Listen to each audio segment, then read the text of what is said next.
United States spycraft came under scrutiny this week after reports showed that the CIA sanctioned torture in foreign countries. And a leaked memo revealed that it's legal for the government to use drone strikes on U.S. citizens overseas suspected of working with terrorist groups. The drone strikes especially became a hurdle for CIA Director nominee John Brennan in his confirmation hearings this week. The rigors of protecting American assets is well understood by retired Colonel Lawrence Wilkerson, former Chief of Staff to Colin Powell. But in a conversation with Dick Pryor, he stated that drone strikes and black sites are a step too far and that they threaten the very idea of democracy. You have been critical of the armed forces' role in abusing prisoners during the Iraq War, extraordinary renditions that took place. There's a new report that indicates that those occurred in 54 countries, CIA black hole sites and other places. What's your reaction to the extent of that in a recent report shows that it was practiced in many, many places, right. Dozens of countries? Well, here's a place where Senator John McCain and I agree 100%. In fact, he helped us, Colin Powell and others of us who in December 2005 we're trying to get the Army Field Manual to be the guide for the armed forces. Not focusing on the CIA at that time, but just trying to get the armed forces of the United States out of the business of torture because they have no business being in it. I think we were successful, and that amendment, by the way, got, I think, a 97-to-1 vote or something like that in the Senate. The business of detention and rendition in general has simply gotten out of hand. And it's polluted some other governments in the world that we were fashioning as nascent democracies. It's brought some governments down even.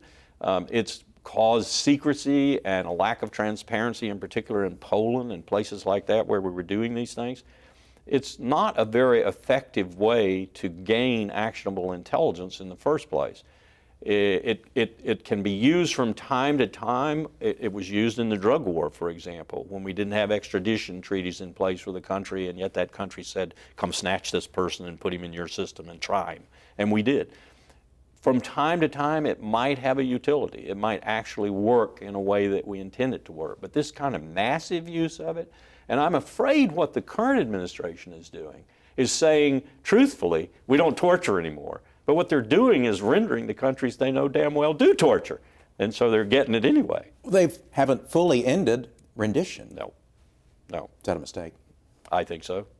Just as I think it's a mistake not to have closed Guantanamo. The continued use of drone strikes is also controversial. NBC News reports that a confidential Justice Department memo says the U.S. can order the killing of American citizens if they are believed to be senior operational leaders of al-Qaeda or an associated force, even if there is no intelligence showing they are actively plotting to attack the U.S.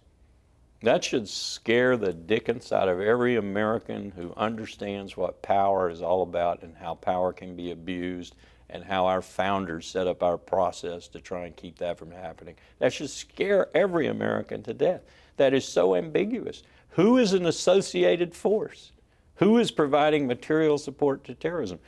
I tell my students, you want to read something scary? Here's Eric Holder's remarks about due process.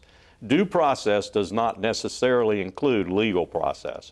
Wow, what an interpretation of over 400 years. Oh, let's go back to Magna Carta, 700 plus years of everything from habeas corpus to due process itself.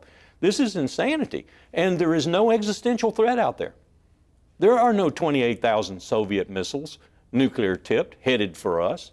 These are people who have killed fewer Americans than we kill on the highways every day. Every terrorist attack in American history, added up, has not killed as many people as we kill on the highways in a month.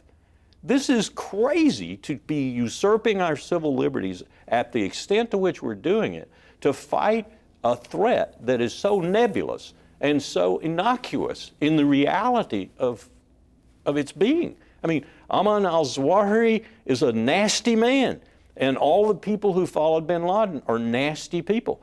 The people who are allied with al-Qaeda in the Maghreb, they're nasty people, but they probably don't cover more than 25,000 souls on the face of this earth.